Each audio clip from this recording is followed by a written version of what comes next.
If you're not already profiting off your podcast, you're doing it wrong. Just kidding. Actually, not really. Podcasting takes a lot of time and energy. I should know. I have one. And it's a phenomenal tool to help you expand your business and your movement. So why would you not want to create a profitable podcast? In this episode, you'll be joining me and Jamie Atkinson for a jam-packed conversation that provides a ton, and I mean a ton, of valuable tips to help you create profit with your podcast. In this episode, you'll learn Jamie's 4 podcast identity pillars to help you design a podcast concept that multiplies your business, 3 main ways to monetize your podcast, and the importance and impact of having a Dream 100 list. Jamie has been traveling the world full-time since 2017 and has spent the last 2 years building and failing at different businesses. Jamie realized, though, as he was doing this, nobody was talking about the failures, the challenges, the struggle. And he thought to himself, am I alone? No, the problem was nobody was talking about the real stories of entrepreneurship. That's when Jamie knew he needed to make a difference.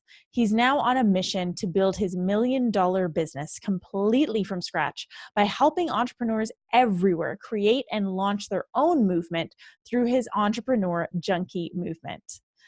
Now, if you dig this podcast, stay in the loop by signing up for my weekly emails. Sign up today at rubyfremon.com/subscribe. Whether you're new to this podcast or you're a loyal thought leader, please make sure you take a moment to download a few episodes and drop a rating and review on iTunes. Now, it is time to design a profitable podcast with Jamie Atkinson.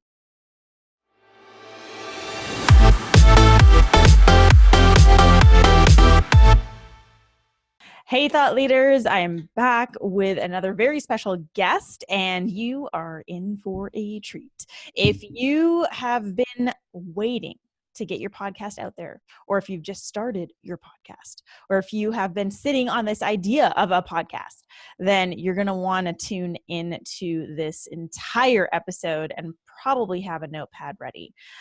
So without further ado, I am excited to welcome Jamie Atkinson to the show. Jamie, welcome to today's Thought Leader. I am so stoked to dive into this conversation with you. Hey, Ruby, I can't wait as well. I think today's going to be very meta. We're going to be talking on a podcast about podcasting, and I think it's going to be really, really interesting. So I'm super excited. It will be. It will be. We're talking about podcasts on a real-time podcast, and I think the best part of this is we're talking about profiting off of podcasts. And you know, what we've seen in the last couple of years at least has been this increase in the amount of podcasts that are coming out. Like, I don't know what the stats are. I'm not sure if you know what the stats are, but it feels like there's a new podcast coming out every day. And it also feels like there's a podcast dying every day. Yeah, I mean, podcast deaths are real. Like we have a little joke inside of our community of like you have to look out for the podcast funerals that happen all the time because the saddest thing in the world, and it's really interesting, Ruby, because podcasts are growing like crazy. Like it's one of the fastest growing social media kind of outlets out there. People are coming into it. People are seeing the value. There's big conglomerates that are buying into podcasting. Spotify is making huge moves into the space, spending millions and millions of dollars.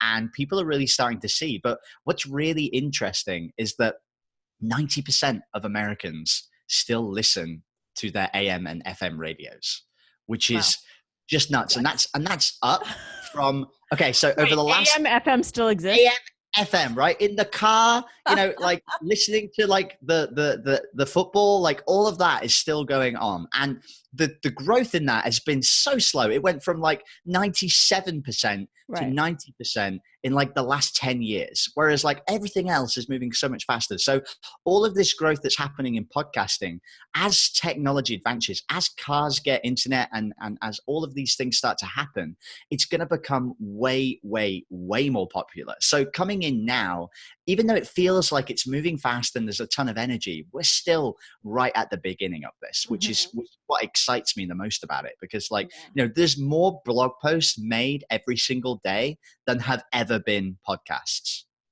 which is and that crazy. boggles my mind because I mean, I used to write blog posts and then I stopped Me too. because I have a podcast. I also used to listen to the radio, and I'm going to age myself here. I also used to record my mixtapes off of the radio. Oh, damn. Yeah, I was all about, yeah, that's awkward. I better leave. I'm sorry. Yeah, I thought this was a 90s show. I'm so sorry. Yes. But no, like that's what it's at though, right? Like everybody loves to listen to, what is most convenient. And as podcasting is becoming more mainstream, it's becoming way more convenient. But here's the problem. A lot of people start podcasts, and I generally see it two way. You have the people who have a ton of money, and you have the huge companies like Gimlet and people like that who are buying up a lot of podcasting spaces. They run, shows like Startup and things like that, and they have a ton of money, right? And then there's entrepreneurs who have a lot of money and pay a podcast agency, and it's very well produced, and it's very high up. And then there are people right at the beginning who are the entrepreneurs who are just getting started, and sometimes those entrepreneurs they don't have a ton of money to invest in podcasting. So one of two things tend to happen. They either start and just kind of figure it out themselves, and they try to get going. But a lot of people 3 or 4 months in, if they're finding that it's taking a lot of time, a lot of energy, a lot of money to do it, and then they don't see any reward, then a lot of people go, screw this, I'm going to do something else because I'm going to get more money out of it. Like I'd rather spend my time writing emails because I can see the direct ROI. But the crazy thing is, Ruby, and you'll know this for doing your podcast for the time that you've done it, the real benefits of podcasting start to come in, 12 months, 18 months, 2 years down the line. Once you build up that credibility, you build up that trust, and you build that renown for yourself. And it's that authority that you build in the space. But for most entrepreneurs, they just can't get to that level because, the average, and this is crazy, John Lee Dumas says that the average podcaster does 7 episodes before quitting. 7. Holy shit. I think I recorded 7 episodes, and that's what I launched with. Yeah, I think I actually launched with 10. And that's what happens. People do that. They record like 7, they do a launch, they do it for like 8 weeks, and then they're like, screw this is too much work, because they're doing all of the editing. They're doing all of the all of the stuff that goes into it. They don't realize that, well, number one, there's work involved. And number two, like there's a real dedication, a real commitment involved to a podcast. It's not just something that you're like, hey, I'm just going to do this for fun and add it into my business. And it's like, no, it's not going to sit there and turn itself. Like you actually have to record the episodes. You have to find your guests. You have to book your guests. And then there's the whole gamut of trying to make it profitable, finding sponsors, doing whatever it is to make it actually become a working gear in your business. So it's not just this thing that you have that's supplementary, that's quote unquote just for fun, but it's not really fun because it's a lot of work and it's not turning anything, but it's actually something that is supporting you in your business. Exactly. And that's the key thing, right? The fun part of it, because a lot of people really want to do a podcast and they really love the idea. And I like how conversational they can be and things like that. And what's really cool is that when we came into this space, we looked at all of these problems. We looked at the fact that people couldn't, make money straight away. People had to wait 12 months. And the reason people have to wait 12 months, by the way, is just because that's how long it can take to build up a good audience. I mean, if you already have an audience and you can funnel them to the podcast, it's easy, but most people don't. Maybe they have 500 or 1,000 people on a podcast, but not enough to really create this kind of huge impact straight away. So instead of having to wait 12 months, we said, okay, well, how about if we could come into the space and we could come at it from a sales mindset for businesses that, sell to businesses, B2B businesses, and we could help them figure out, okay, I can start a podcast, but I can also make money from it straight away. And then by that, they're able to, well, one, if you enjoy a podcast anyway, I can tell you, you're going to enjoy it a lot more when you are making money from it at the same time. But also by fueling that podcast growth with the profit, you can do things like put out more content, which fuels the growth. You can start to put paid ads to the podcast to still, keep it going out there.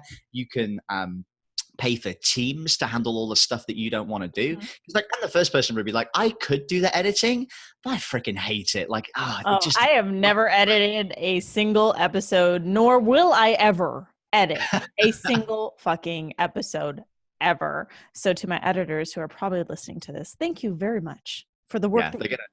they're gonna put a soundbite in now that's like, pay Yeah. us more, Ruby. Like, you know, like. But so that's really important. So what we managed to do, and I come from a background of sales, and I've been an entrepreneur. And honestly, Ruby, like I told you before we came on this interview, like I failed hard, like for the whole year and a half before we got here in like 7 different businesses. But now that we found this one that allows me to work with the people that I really want to work with, you know, I'm now working with entrepreneurs. That's where my passion is. And, you know, I'm able to really enjoy it. You know, every day I'm showing up with people and helping them with their podcast. Right. It's fun. Like, you know, it doesn't feel like work. So, you know, now that we're able to help people understand that that is actually possible, like the whole game is changing. And you know, people now are flooding into the podcast space because, you know, if you can find a way to make it profitable and you can create content long term, well, that's like a no-brainer, right? Right. And it's like such an amazing way to connect with your audience. You know, for me, YouTube and podcasting have been phenomenal for me, not in terms of like downloads and views, but in terms of like creating loyalty. The people who actually listen to my podcast or watch my YouTube videos will go from a listener or viewer straight into my highest offer, like one-on-one coaching. They'll skip all the group. They'll skip anything. Like, right. Yeah, they're like, yeah, because they're like, it feels like you've been in my room. It feels like I've been like talking to you for months, or I had someone watching my videos for a year while you're working out at the gym. Yeah. And so it's this degree of intimacy that social media doesn't necessarily provide. And for me, that's been such an amazing tool, is just to be able to connect with my audience in this way and really create a sense of loyalty. And you can be yourself. Like, yes, you can be who you want to be. You can be vulnerable. Like, I talk to people, like I think of my microphone as my personal diary. Like, honestly, like I'm more honest to my audience than I am to my own self sometimes when I'm in front of that microphone. But that's great because it just attracts more people to you. Yeah. So the microphone is like that. What is it? The truth telling serum. Yes. Yeah. In your neck. It's like, bad news, guys. Things haven't been going good, but I'm optimistic, you know, like all of that stuff. Yeah. So I'm super excited today because I talked before with you on the show, Ruby, and you kind of said to me, look, Jamie, like I want to give something tactical to my users, something that they can walk away from the episode. Because, you know, I see so many episodes, Ruby, and we talked about this before, where it's like, oh, well, it sounds great. And you just talk about how great that person is. But like, can the audience actually do like what they just talked about? And this is what I pride this podcast on. So audience, listeners, thought leaders, yes, I do this with every single guest. I make sure you're coming to the show, you have something to deliver, and you're not just going to send them to a link to get all the good stuff. And Jamie has actually done the extra due diligence of coming super fucking prepared. And he's got some really, really amazing content for you that you can implement immediately and start to profit on your podcast, right? That's what's happening. No pressure, right? Jamie, it's on like Donkey Kong. Let's help our listeners make some money off their podcasts. Awesome. So the first thing that I want to just preface with this is that what I'm going to talk about as the main way that we make money is going to be specific to businesses, B2B, right? and what you want to realize is that if that isn't you, there is still going to be something towards the end of this episode, which I'm going to share, where you'll still be able to make money. So if you do sell B2C, if you're selling to, you know, women with like a health product, or you know, you're selling a relationship product, that there is still going to be a way that this can work. So stick with me here, and we're still going to have something for everybody. But I'm going to focus first. Yeah, stick around. Like don't leave me just yet. Anywhere. Yeah, exactly. I promise there's more to come. And, but I'm going to focus specifically on B2B because I think that's where the most profit is in for most people. And I think also that's where a lot of our audience is sometimes. They're selling to other businesses and things like that. So whatever type of podcast you have, whether you're selling to businesses, whether it's a comedy podcast, whatever it is, the biggest thing that I noticed that helps with creating success is having a really great podcast identity. And when we talk about podcast identity, it's not just about who we're talking to, and it's not just about what we talk talk about? It's actually a lot of different factors. And the identity is so, so important and crucial, because if you set it up correctly, every single piece of your podcast, from the cover artwork to the intro to the trailer episodes to, your show description and what you talk about in the episodes themselves, they'll all be saying the same thing to the same person, with the same promise of where they're going to go, with the same reason to why people should be listening to you. And if you get this right, and this is one of the first things that I put people through in my program, and I've had people come out on the back end after all of the good stuff that we go through say, you know what, Jamie, that clarity on understanding exactly who I'm talking to on my podcast and what my identity is was probably the most valuable thing. Yeah, and it can clarity really is power. and it helps you to get super clear as well on your business. And you have to really think about, well, who am I really talking to? So we've created something called the PIP, which is kind of super ironic because we're in Korea right now and we have a dog in the house called Pip who absolutely inspired the name behind it. But it's called the Podcast Identity Pillars. There's 4 of them overall. And these identity pillars are super, super crucial. So I'm going to break them down for you individually one by one. And if you're making notes at home, my advice to you right now is not necessarily to start thinking about this right away.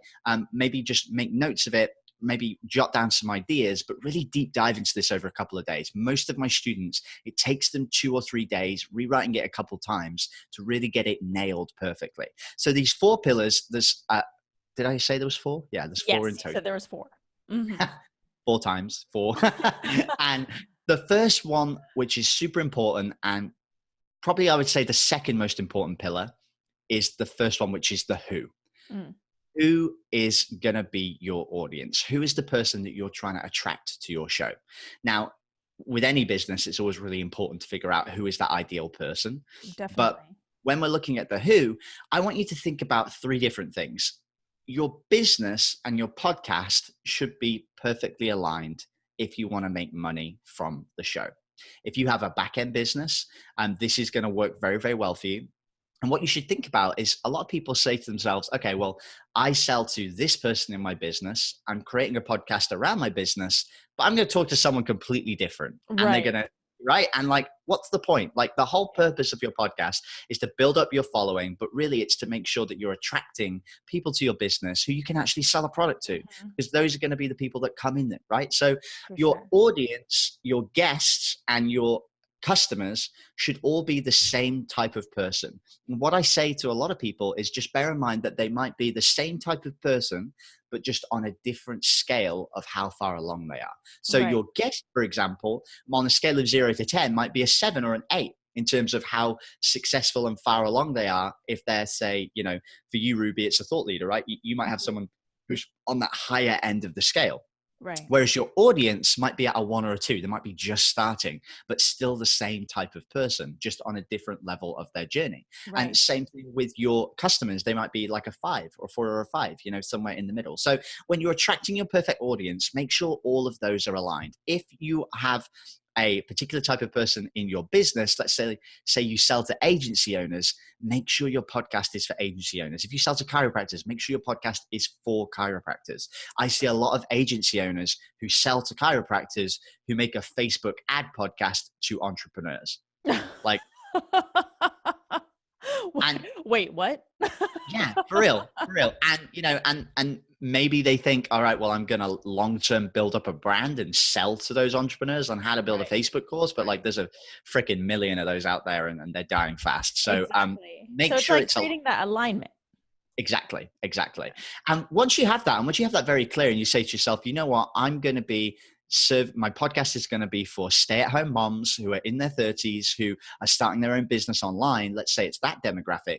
The next thing you want to think about is, well, where are you going to take that person? What result are you going to get them to? So pillar 1 was who, which is the audience. Pillar 2 is where are you going to take them? And we're talking about the result that you can give those people. Right. When I talk about result, a lot of people get this confused. They start to think about, well, I'm selling a course that teaches them how to make their first $100, or I'm going to teach them how to, stay at home with the kids and still manage to get some work done without pulling their hair out, or whatever it might be. And we don't want to talk about the steps. We want to talk about the very top level result. So this is where they're going to go to as that long-term aspiration. So for Gary V, his top level result is to buy the jets, right? But that's going to be a long-term journey that he's spending his whole life moving towards. And, for me, I want to help people create mass movements, and I want to, empower people to create these amazing companies that build huge followings so that they can grow and kind of exceed themselves. So when you're thinking about what your where is and where you're going to take people and what your result is going to be, try and get it as like a top level. So for you, Ruby, it's like, empowering people to become thought leaders, right, in their own space. Yeah, for me, it's like I speak to and work with thought leaders, people who are aspiring thought leaders. And what I'm doing is I'm helping them rise up, speak up, and create a movement. That's everything that I do, everything that I put out, whether it's videos, whether it's podcasts, whether it's social media content, whether it's my programs and my offers, it's always that. And I keep it really aligned. And I know what you mean with the misalignment, because I've seen that happen too, where people are like, oh, I'm just going to create this podcast and, oh, this was just for fun. Or they end up talking about stuff that I'm going to talk about being on plant-based diet, but my clientele is Facebook ads. And okay, there's a lack of... Right. There's just a lack of clarity, right? And that's what I love about your show, Ruby, is that you have an identity and it's very clear. And whether you knew about these or not, you've done this, right? So you've got it very, very clear. But laying it out for people as to, this is what you need to do just makes it super tactical. Like oh, wow, like you can go and do this. And in 3 or 4 days time, you'll have a super clear idea of exactly how you want to position your podcast. Right. So think about that top level result. Think about like where you want to take people and figure out, okay, this is where I want to be gradually getting people to. And, what you want to think of is, well, if someone listens to my show for 6 months or a year, where are they going to be progressing towards? What is the end goal for most people? What is that top level result? Right. And once you get that clear, so now you know who you're talking to, you know how you want to help them and what you want to get them to achieving. The next step is to think about, well, what the hell are you actually going to talk about? And so we're talking about the theme of the show. When and the what, this is the most important pillar, because a lot of people get this completely wrong. And what's important isn't necessarily what you're talking about, but the reason it's important is about positioning. So let me give you an example. So I was speaking to somebody on the phone yesterday, and she's an amazing woman. She runs a health product. She does juicing, and she helps women entrepreneurs create happiness for themselves, right? And she helps business women who are in their 40s and 50s. They're getting to that age where their bodies start to change. It kind of sounds like puberty, right? Like and the biggest thing about that is that things start to change and they don't know why. And they really start to struggle. Like their weight starts to increase. They start to feel like a lot of unhappiness and these different things. And this is super real. Like there's a lot of women out there that she's helping. And when we talked about that, immediately she said, okay, my podcast is going to be about helping women get healthy and create this kind of this mindset of like wealth and happiness and abundance and all of this stuff around health. And what was interesting is that she thought, okay, I'm going to create this podcast about juicing. And that was going to be the theme because that was her back end business. But then I said to her, okay, so, and I'm going to give a little bit more of a secret here as to how we monetize. There's 2 ways that you can monetize your show. You can either monetize your audience or you can monetize your guests. Okay. We help people do it is we help them monetize their guests. Right. And that's something you can do kind of straight away. So that's a little teaser. And the reason I tell you that is that, for this lady, she was going to be monetizing her guests.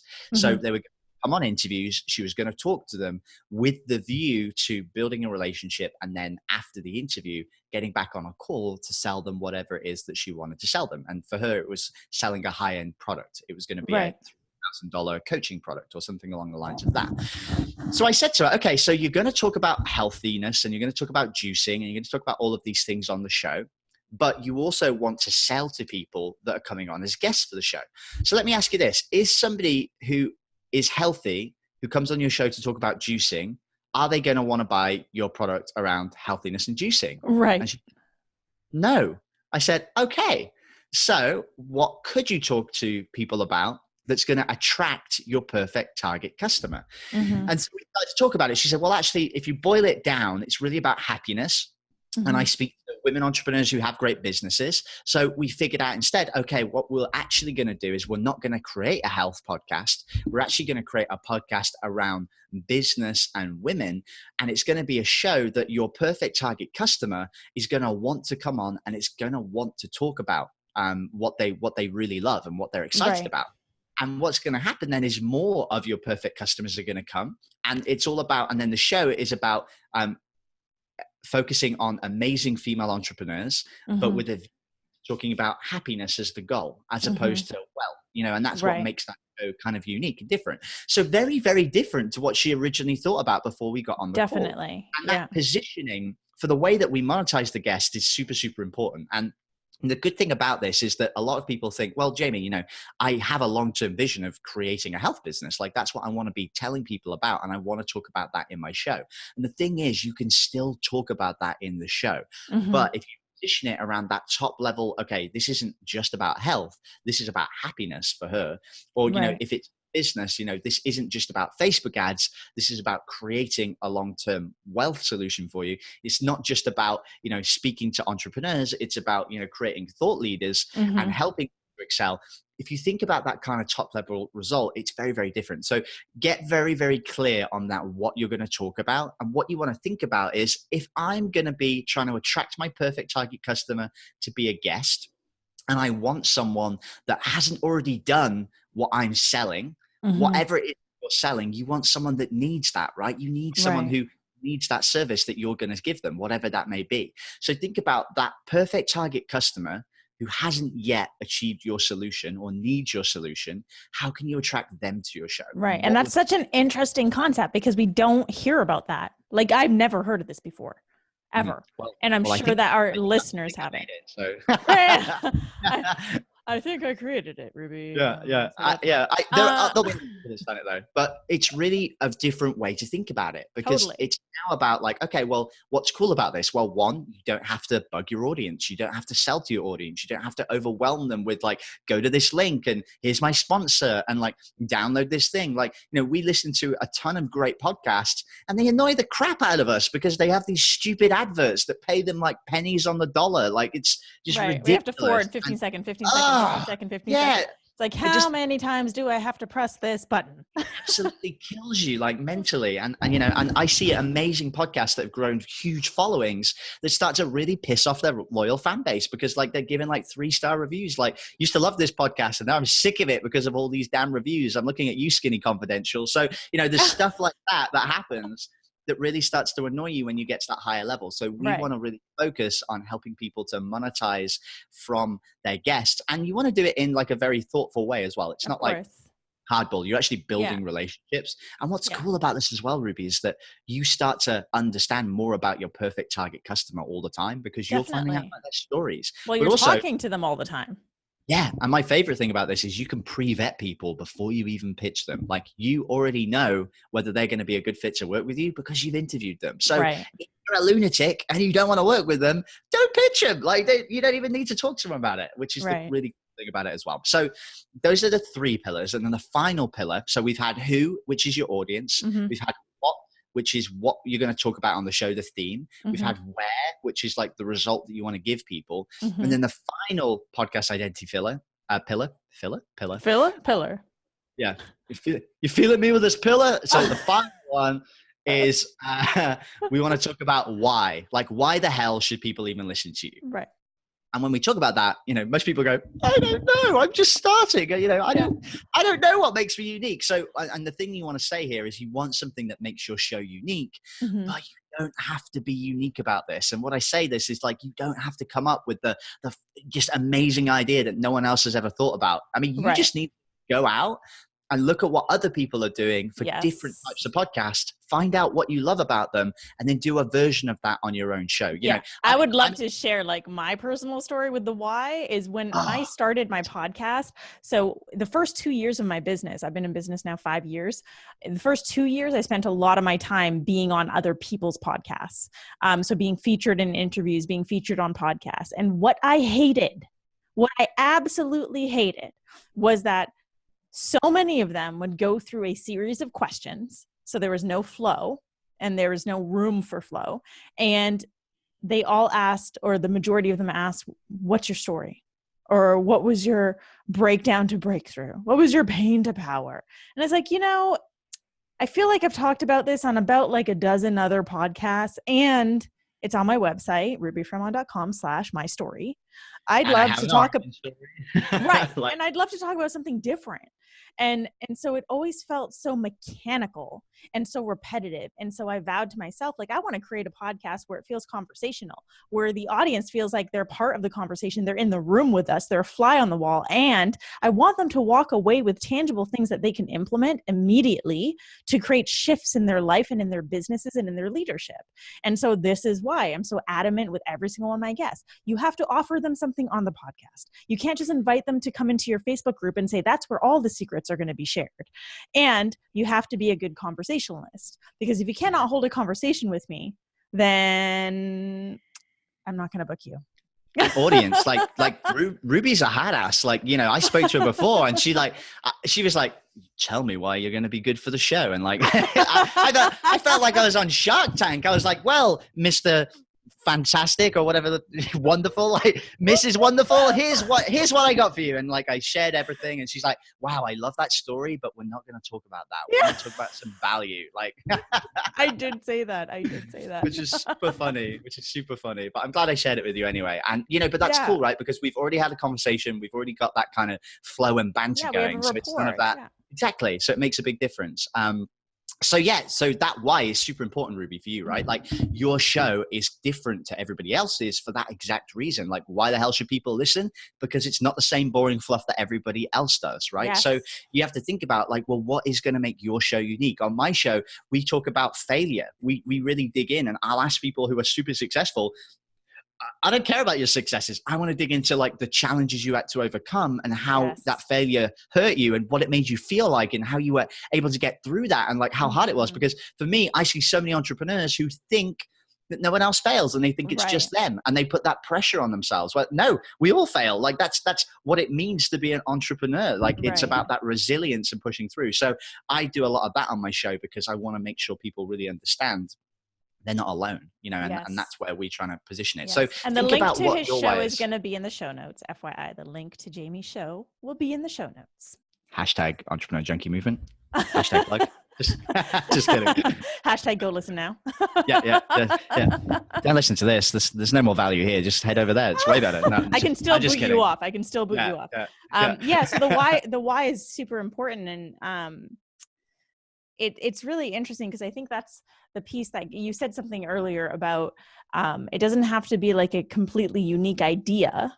It just has to be unique. And I think that's where people get caught up. It's like, I need to reinvent the wheel and create something so different. And that's where they get stuck, and then they don't create it. And it's like, no, you don't have to complete. I mean, one of my guests on a very early episode, he shared the example of a hotel. There's like 1,000,001 different hotel chains. No one's really reinventing the wheel, but each hotel chain is known for something different. And it's not necessarily different from the other, but they're known for something different. You know what I mean? Exactly. So it's like creating something like that. And you think about it, like they're unique in their own town, or they're unique in their own space. So, if somebody's doing something on a health podcast that you adore and love, but you're a wealth podcast, or even if you're a make money podcast and you love another make money podcast, if your audience is different to their audience, then you can do something that's similar. That's not a problem. So that's a really, really important thing to think about. And those are the pips. That's the podcast identity pillars, and super important. So a lot of people say to me like, oh, Jamie, that's so obvious. Like everyone knows that. But the truth is, like, most people don't really know their identity very well. And what I encourage everyone to do is like have those written out in front of you, and intentionally every time you record an episode, be aware of it. Think about, who am I talking to? What am I going to talk about? Where am I going to take these people with this content? And why am I different? Why should people listen to me? And once you get that visualized, you're creating all of your content around that one kind of theme, and it becomes very consistent. And that's what people truly love, is consistency. Yes. Yeah. People love to know what to expect. People love to know, like, if I need to learn about this, I'm going to go here. Now we need to talk about the good stuff, right? making the moolah, making the money, making it rain. I wish I had like money flying. One of those through the money ceiling. guns, like that, like fires out, like for me $1 bills, but for rich people $100 bills, like flying out, or like just that, like Monopoly money, where I'm just like throwing it at the screen. Yeah. Listeners, you can't see what I'm doing, but viewers, you can. Yeah. I'm making it rain. Go check out YouTube. That's where you guys want to be, right? Like that's it. So yeah, so when we talk about monetizing, I kind of touched on it a minute ago, but yes, there are really three main ways that you can monetize an audience. I know I said there was two main ways, but I'm going back on that slightly. And the way that that I'll monetize with my guests and with my students and my clients as well, is we focus on two main ways. The first way, and both of them, by the way, are using the guests and not the audience. Mm-hmm. But the first way is to sell to the guests specifically.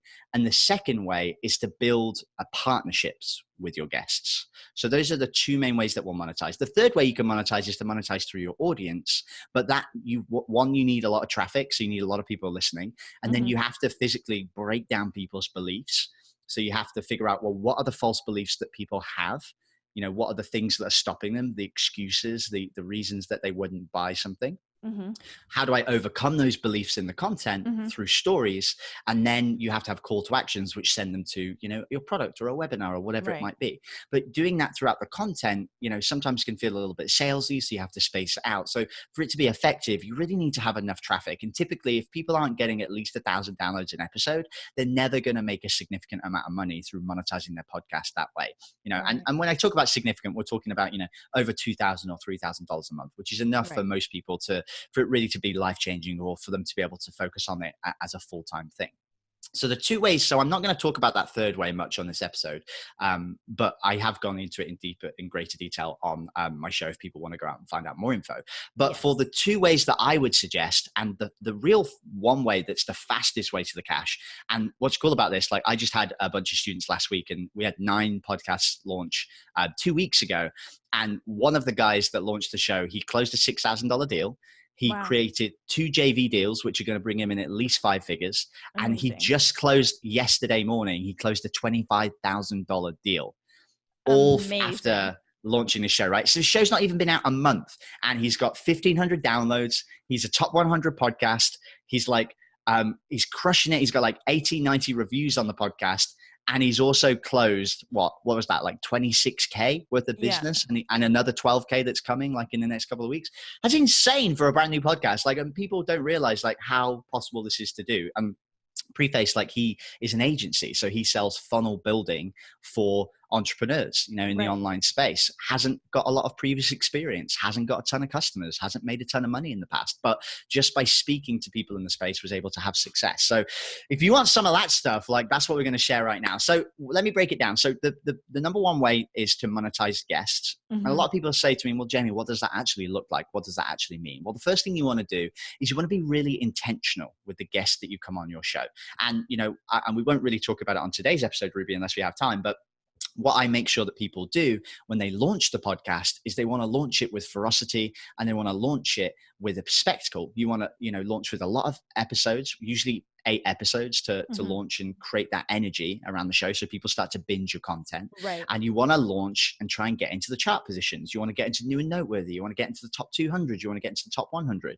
And the reason you want to do that is when you have that notoriety, super easy to get anybody you want on the podcast. Like, hey, man, like, want to come on my top 100 rated podcast? And they're like, hell yeah, that sounds great. Like, it's like gives you that bestseller status like you have on Amazon, for example. So when you launch the show, try and launch it very, very well. And again, we've got more content about that on the podcast. But for people that, once you've done that, when you're trying to get your guests onto your show, what you want to be doing is you want to be really intentional. The way that I do this is that we go and we look for 25 people. We say, okay, who are the 5 people who are going to be really hard to reach, the really successful people, but who are still a good fit for the product that I'm selling.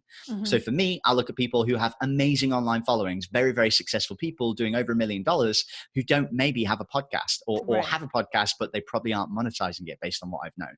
So you pick 5 people, and those are the hard to reach people. Then you go for 20 people who are more achievable. Those are people who you think, okay, I'm going to be able to get those people, but those are going to be people who are going to be open, but they're still going to be a good fit for your product. Now, for me and my business, it's really easy to tell if they have a podcast or not, because you just search and find out.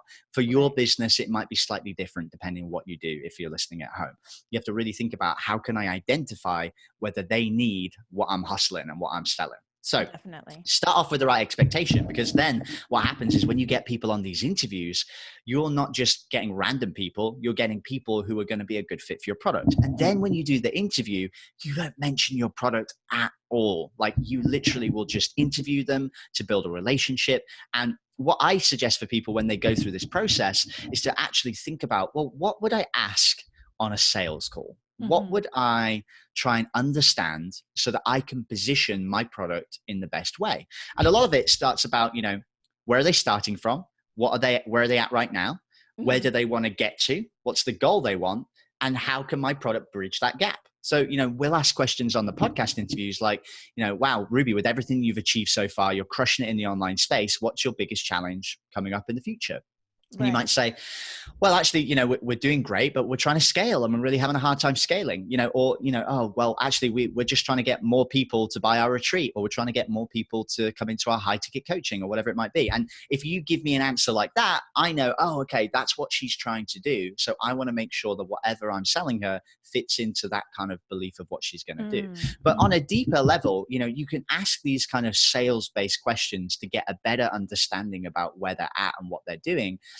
But really, I like to just go full on relationship building. I want to really build a deep connection. I want to find out about their story. I want to really come at it from a very organic view, because although it's very strategic, although it's very planned, and some people might even say, it's almost manipulative in some ways, but in my view, I don't look at sales as a negative. If you were going to look at it as something that was manipulative, it would have to be something that you were going to sell them that was for your best interest and not for their best and not interest. for theirs. Yeah. And I think what is also really important to point out is Jamie's talking about like being genuinely curious. Like, it's a genuine curiosity to get to know his guests so that he has a better understanding of like, oh, okay, I actually have this thing that could really support them. And that both takes confidence in the products that you have to sell and the offers that you have. And it takes that genuine curiosity to really want to support the person that you're talking to. And I'm not sharing this just for this example of what Jamie's sharing, like for anything, for any enrollment calls, for sales calls, whatever it is, like just get curious. And that's what this is about. And at the end of the day, like you need to get curious in order to know, how can I best serve them? How can I best support them? And if you're in a position of service and support, then it's your divine fucking responsibility to do this. Exactly. And this is the thing that's so important, is we have to really think about, like, I don't try and make everybody buy my product. Like, if somebody comes on and I talk to them and they're not a good fit, or I don't think they're really going to get the best out of the podcast, maybe they don't have a fully flushed out product or whatever it might be, well, then I'm not going to try and sell them my stuff. Like, I only want people to come in my program who are going to be a good fit for me. They're going to be my perfect audience. They're going to be someone that I gel with, because I want to work with people that want to work with me and want to be excited. So I want someone who wants to come to me and wants to learn and wants to get all of that kind of energy. I don't want to have to sell to somebody that I have to convince of our worth. You have to drag through the mud and be like, this is why you need to buy this. Yeah, like I've sold to dentists before. That freaking sucks. Like, those guys don't want what you're selling. Like, and I've been in that hardball position of trying to sell to people. So what this is about, as much as anything, is about genuinely finding out more about your target customer and finding out, like, well, do I really want to work with you? Like, what is it about you that's there? And, and I don't know if you do this, Ruby, but for every interview I do, I never prepare any questions. It's always just like, what am I genuinely curious about? And I dig into their story and I find out about them as a person. Are they a person that shares my core values? Do they, are they driven? Do they want to grow? Are they humble? Are they honest? Can they admit when they've had a mistake? Can they reach out for help? Those are traits that I really look for people that I really want to work with. And, and that desire to, really hustle and to get things done. And so that's the kind of process behind it, is that we picture who we want to get on the show and we're very intentional about it. we interview those people. And then once we get to the end of the interview, we then have a transition phase. And typically I would say that a 20 or a 30-minute interview is about perfect because it's long enough for you to get to know them. But I would suggest to do what Ruby does with her show. Great job, by the way, which Thank is to you. pre-interview these people. Because what can happen is you have more time to build up that connection with them when the microphone is off. Because when the mic's off, you get the real person. And most of the time it's going to be the same person, but you're able to find out stuff from them, which they'll maybe share with you, but they wouldn't want to share publicly with an audience. So having a 20 or a 30-minute get to know you session on the front end before they interview. I want to make sure you're a right fit for the show. I don't want to waste your time. I want to get to know you more. Is great.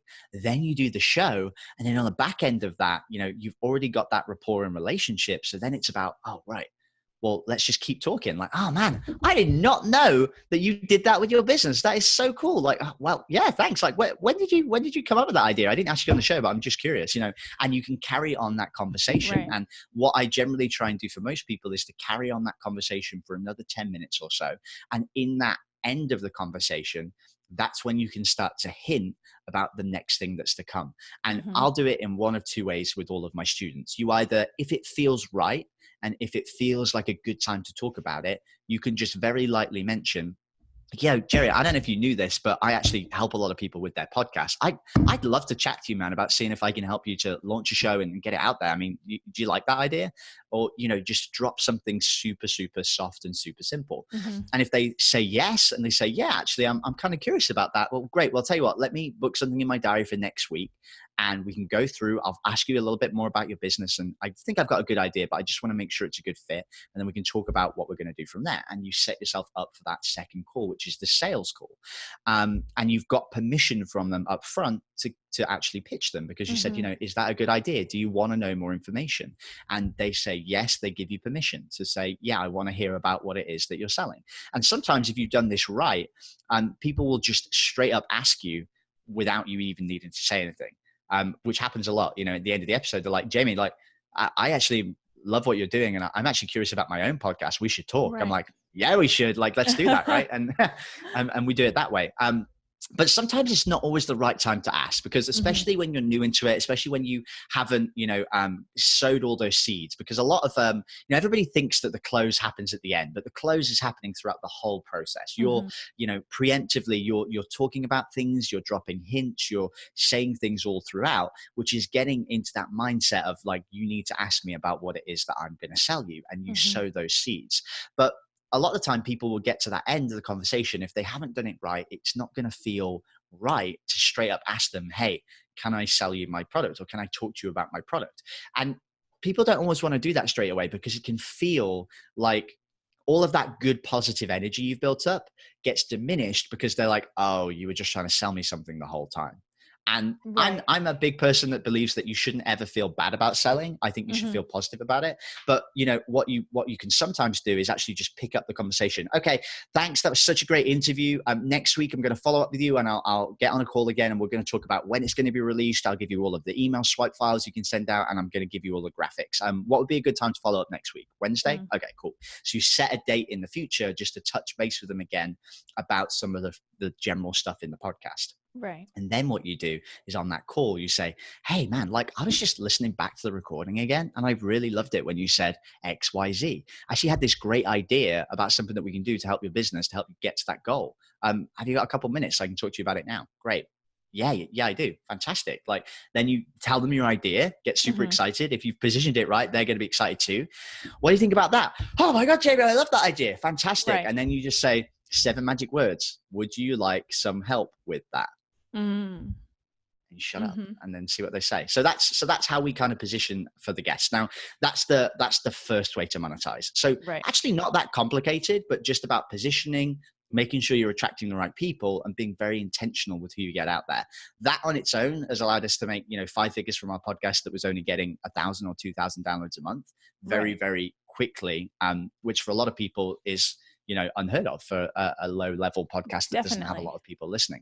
Definitely. Now, and hopefully we still got time to talk, Ruby, but now the next thing that I want to talk about is, okay, well, what happens if you don't have a B2B business? what happens if you have a product that you sell to customers, because it's going to be super weird if you just get Karen from down the road who wants to buy your fitness product, like, hey, Right. Karen, want to come on my show? Like, Yeah. why? Like, why do you want to interview me? That's super weird. Like, that would feel very alien. So the next way that you can monetize the show is actually by following something called the Dream 100 method. And it's by a guy called Chet Holmes. Dana Derricks does a lot about it. I have a coach called Latasha Mitchell, who also does a lot about the Dream 100.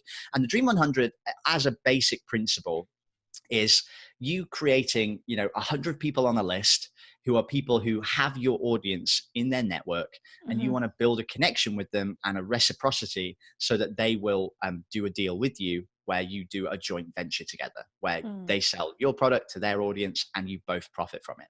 Right. And Dream 100, the approach for that is a very long-term game. Like, you might make your Dream 100 now and it will change over time, but you might not sell to one of those people for 5 or 10 years. Russell Brunson, the guy behind ClickFunnels, had Tony Robbins on his Dream 100 and didn't get the opportunity to work with him for 7 years. Right. But then when he did work with him, it was the KBB launch, and it was like one of the biggest launches out there. Like, that's his most recent one he'd done. And they did like $30 million or something crazy like that. But, he had the chance to work with him before then. But it's very long-term game. Like, he was doing stuff intentionally for Tony's benefit throughout that time. All the way It's a through. Relationship. Again, it's the relationship. Yeah. Exactly. And the way I always think about this is, whenever you're interacting with someone on that list, make sure you're not asking for anything and you're just providing something. A lot of people, when they speak to these people, they have a tendency to say, hey, what do I do here? Or how can I do this? Or like, how did you, get that amazing packaging, on your products? Or like, how did you do that amazing thing on stage?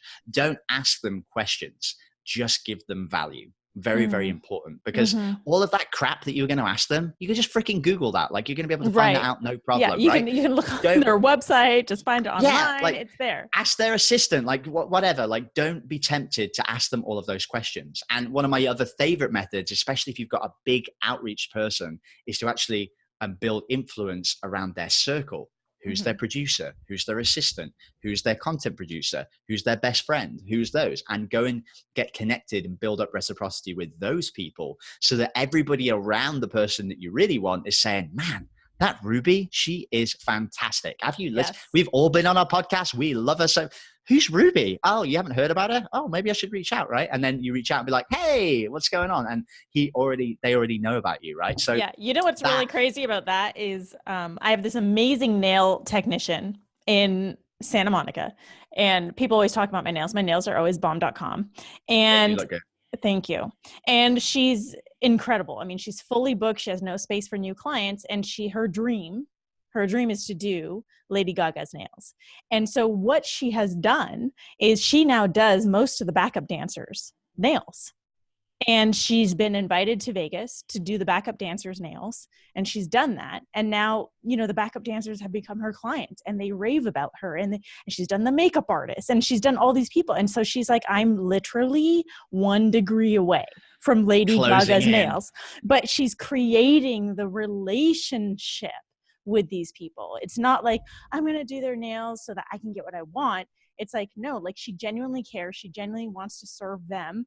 And this is also serving her in achieving her dream, her number one in her Dream 100. Super, super important, right? And I love that. And so what's really cool about podcasts is that usually how this happens is it's like, all right, well, I'll email them, or I'll like talk to them, or like I'll try and get them on the phone. But one thing that's great about a podcast, especially if you have like a top rated podcast, is that you're already giving value just by getting them on the show. Like, you're giving them a platform to speak from. You're giving them something that's super valuable. So it's very easy for you to start off that relationship on a positive by inviting these people on the show. So we have a launch formula. Typically, if we're doing JV deals, we'll say, okay, we're going to get 25 people. You'll notice a theme here: 5 hard to get people, 20 achievable people to get. And we're going to go and reach out to those people. And those are going to be people we're going to try and get for our product launch. And typically it's done over a 90-day period when we're planning a launch. And then we'll go and get all of those people on our show and we'll build up the relationships. And a lot of them, we've been building that reciprocity over time anyway, with a view to going into it. But we'll have that campaign where we get them on the show. We talk about what they're doing. We don't mention the JV deal, exactly the same as with the guests.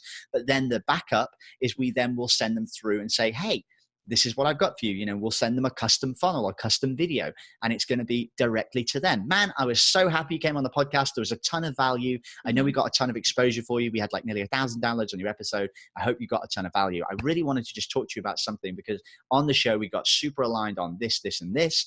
And so I wanted to ask you if you wanted to be a part of this, and then you pitched them the thing.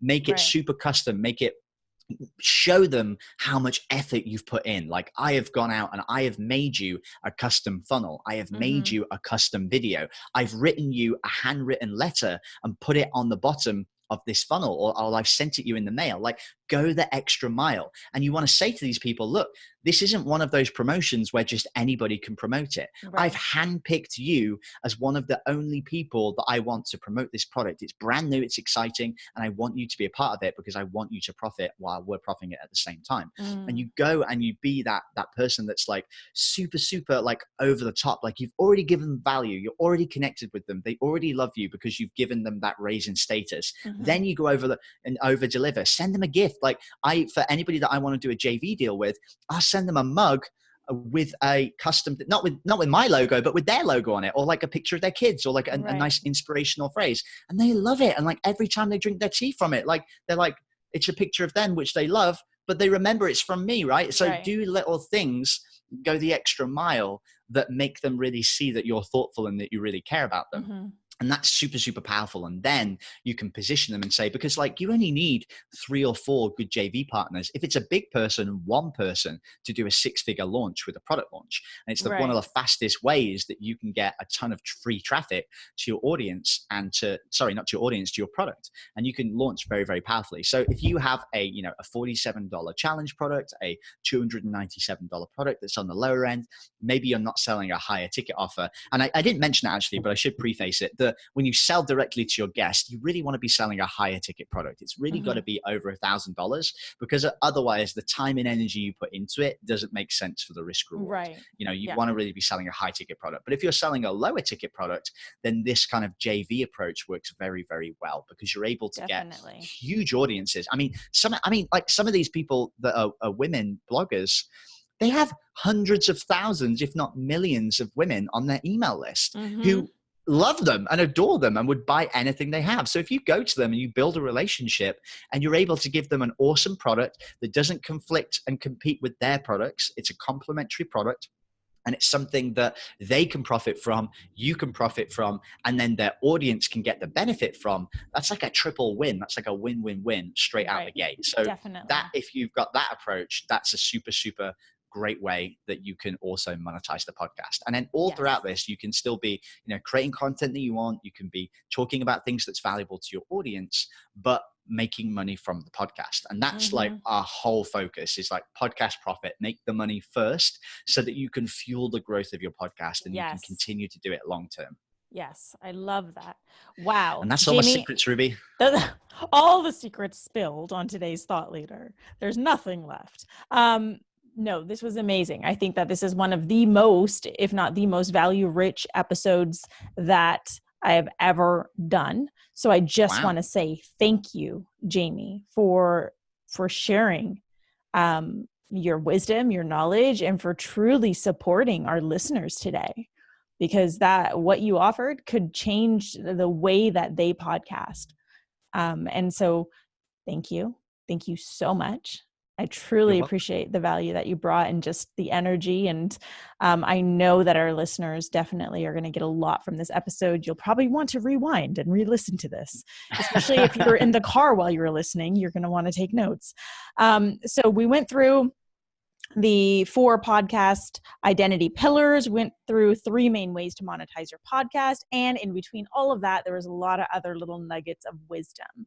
So listeners, you have a lot to begin with to start monetizing your podcast, to start your podcast. And if you want more from Jamie, where can they stalk you online? And I will also have these links in the show notes.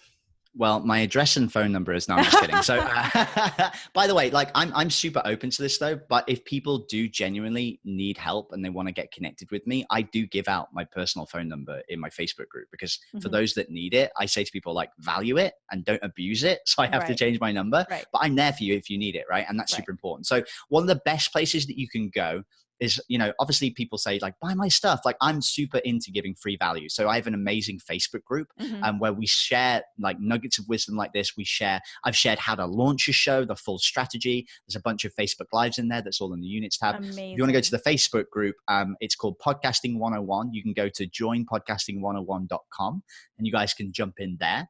Awesome. And if you want to listen to my podcast, which is kind of where I do my rants and my talks most of the time, that's actually for entrepreneurs who want to create their mass movements. We are the Entrepreneur Junkie Movement, and you can find this on iTunes and other, syndicated platforms and things like that. Awesome. So all of those things will be in the show notes. And if you have questions for myself or for Jamie about this episode, if you have insights that you want to share with us, please do reach out to us online. You can also reach out to me on social media at I am Ruby. So listeners, thank you so much for joining me and Jamie on today's Thought Leader, where we are challenging you to rise up, speak up, and create a movement. If you dig this podcast, make sure you are downloading a few episodes and dropping a rating and review. Okay. And then you go to Jamie's podcast and you do the same. Jamie, thank you. And make sure it's nice. Yes. Be nice, people. Be nice. I mean, I'm assuming that if they listen this far, they dig it. They dig it. Or they sat on their phone and it got all the way through and they're like, hey, what's playing right now? Like, who's this English guy? What's going on? I'm confused. What am I doing? Awesome. Well, Jamie, thank you so much again for just being here and sharing your wisdom. Listeners, thank you so much for being with us in this episode.